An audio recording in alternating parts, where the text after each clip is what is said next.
गांधी ने ऐसे हिंदुओं को हिंसक बताकर हजारों साल की सनातन परंपरा का अपमान किया है।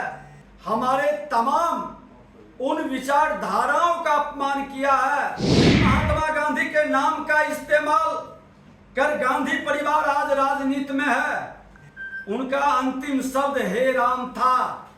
ये लोग उस राम को मानने वाले करोड़ों लोगों को हिंसक कह रहे हैं। आप न्यूज़ फाउंडेशन देख रहे हैं, मैं हूं आपके साथ वंदना। बीते दिन विपक्ष के नेता राहुल गांधी संसद में जो उन्होंने भाषण के दौरान में कहा, आज जो है बिहार के डिप्टी सीएम विजय सिन्हा ने जोरदार प्रहार किया है। बिहार के डिप्टी सीएम विजय सिन्हा ने क्या कुछ कहा है, पहले उनकी पूरी बातों को सुने। सोने के चम्मच लेकर जन्म लेने वाले, उस संस्कृति को पोषित करने वाले, लगातार तीसरी बार जिनको लॉन्च किया गया और बार बार वो फेल कर जा रहे हैं, ऐसे नेता प्रतिपक्ष श्रीमान राहुल गांधी जी, जिनका पहला भाषण झूठ, निराशा और तथ्यहीन से भरा हुआ रहा। जो व्यक्ति 20 वर्ष संसद में बिता चुका हो, 5वीं बार लोकसभा में पहुंचा हो, वह इस प्रकार के गैर जिम्मेदाराना बयान दे, वह निंदनीय तो है ही, भारत की संसदीय मर्यादा और परंपरा का भी अपमान है। देश के लोकतंत्र के सबसे बड़े मंदिर में कोई व्यक्ति झूठ बोलता है, तथ्यहीन बातों को, अमर्यादित भाषा का उपयोग करता है, इसकी निंदा तो जितनी की जाए वो कम है। ऐसे व्यक्ति उस पद के योग्य नहीं है। आज इनको समझना चाहिए कि राजनीति स्टंटबाजी सुर्खियों में बटोरी जा सकती है स्टंटबाजी से, लेकिन जनता का दिल नहीं जीता जा सकता है। राहुल गांधी ने ऐसे हिंदुओं को हिंसक बताकर हजारों साल की सनातन परंपरा का अपमान किया है। हमारे तमाम उन विचारधाराओं का अपमान किया है, जिस विचारधारा से वसुधैव कुटुंबकम का भाव का जन्म ही नहीं हुआ। ये लोगों को जोड़ा है। आज पूरी दुनिया जिस विचार को सत्य, सहिष्णु और शांति का प्रतीक मानती है, उसे ये हिंसक मानते हैं। जिन महात्मा गांधी के नाम का इस्तेमाल कर गांधी परिवार आज राजनीति में है, उनका अंतिम शब्द हे राम था। ये लोग उस राम को मानने वाले करोड़ों लोगों को हिंसक कह रहे हैं। इनके गठबंधन के लोग रामचरितमानस पर प्रश्न उठाते हैं, और हिंदू को जो लोग जहर मानते हैं, इन्हीं के इंडी गठबंधन के लोग हैं। संतों पर लाठी गोली चलाने वाले, सिखों को सरेआम कत्ल कराने वाले ये कांग्रेसी आज कार सेवकों को गोलियों से छलनी करने वाली समाजवादी के साथ गलवहियां कर करके अपने को गौरवान्वित महसूस करते हैं।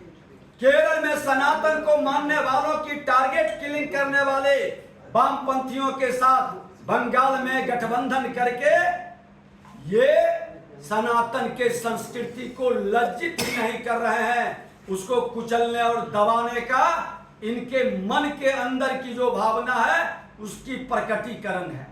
जिन लोगों ने जातिगत पहचान के नाम पर 600 से अधिक लोगों का नरसंहार करने वाले राजनीति को प्रश्रय दिया है, रक्त नीति की राजनीति करने वाले राजद उनकी जोड़ीदार है, जो रामचरितमानस पर एक बार नहीं कई बार प्रश्न भी उठाया।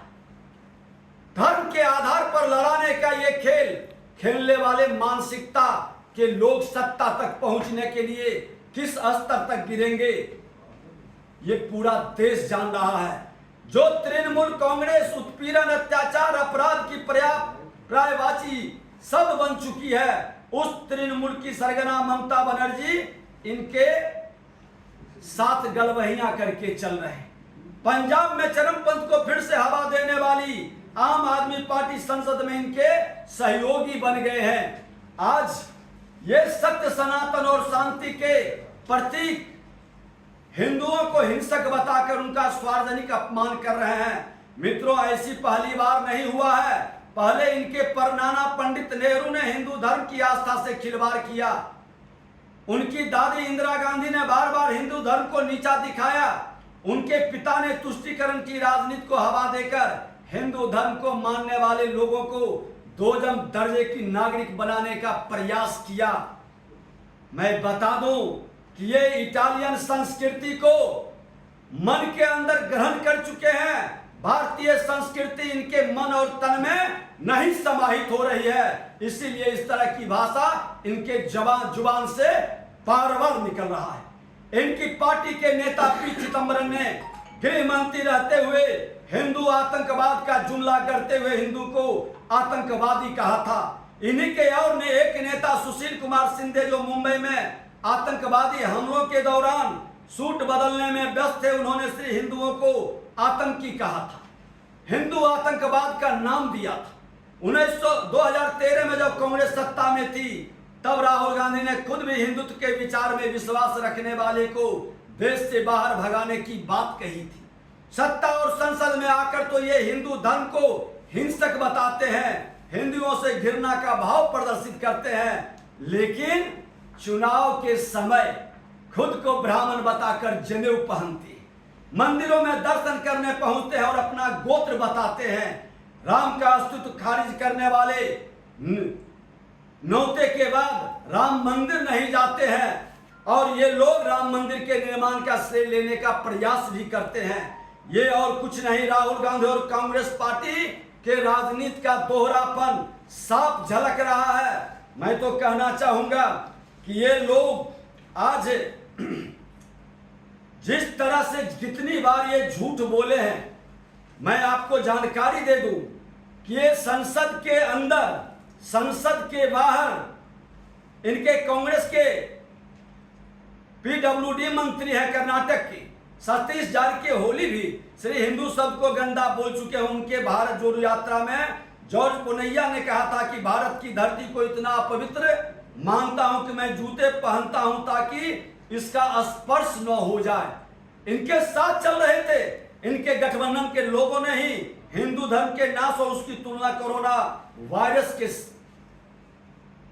साथ किया था। आज सदन में भगवान शंकर गुरु नानक देव के चित्र दिखाना, अभय मुद्रा में भी ये किस मानसिकता का सूचक है।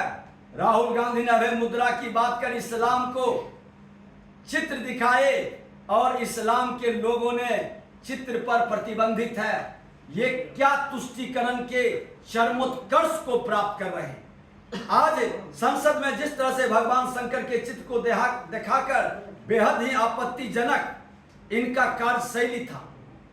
लोकसभा अध्यक्ष ने जब उनको पूछे तो इस चित्र को प्रस्तुत करने का सदन में क्या आपको अनुमति मिली है, लेकिन राहुल गांधी जिस तरह से बार बार हिंदू धर्म शक्ति से लड़ेंगे, जबकि उसको ज्ञान ही नहीं है, क्योंकि इटालियन संस्कृति से जुड़ा है। शक्ति और शिव एक ही अंग है, एक ही पार्ट है, शक्ति और शिव साथ है। राहुल गांधी ने बहुत सारे बार शपथ लिए। 2014 में ईश्वर का शपथ लिए थे, फिर क्या कारण रहा, तुष्टीकरण की क्या मजबूरी रही कि ईश्वर के नाम से शपथ लेना वो बंद कर दिए और सत्य निष्ठा के नाम से शपथ लेने लगे। वो बताएं, लोग जानना चाहता है क्या मजबूरी है सत्ता के लिए अपने धर्म को अपमान करना, अपने धर्म को छोड़ देना, ये कायरता ही नहीं है। निज गौरव पर जिसे हो न अभिमान, वह नर नहीं पशु के समान। ऐसे पशुवत लोग सनातन के संतानों को लज्जित नहीं कर सकता और ऐसे मानसिकता के लोगों को सनातन के संतान जवाब देगा। अग्निवीर पर भी बार बार झूठ बोलना कि उनको शहीद का दर्जा नहीं, मुआवजा नहीं, 1 करोड़ रुपया मुआवजा मिलता है, ऐसे असत्य बोलने वाले लोगों को माफी मांगना चाहिए। माइक बंद करने देने का भी झूठ का प्रचार करना, अयोध्या में मुआवजे पर झूठ की बातों करना, और इनको जानकारी नहीं है कि जहां रामलला विराजे हैं उसमें आपकी योगदान और भागीदारी नहीं। अरे आपने तो उनका दर्शन करना भी मुनासिब नहीं समझा। किसानों को आतंकवादी बताने का ये झूठ बार बार बोल करके देश के अंदर किसानों के मन में देश के प्रति एक नफरत का भाव पैदा करना चाहते हैं।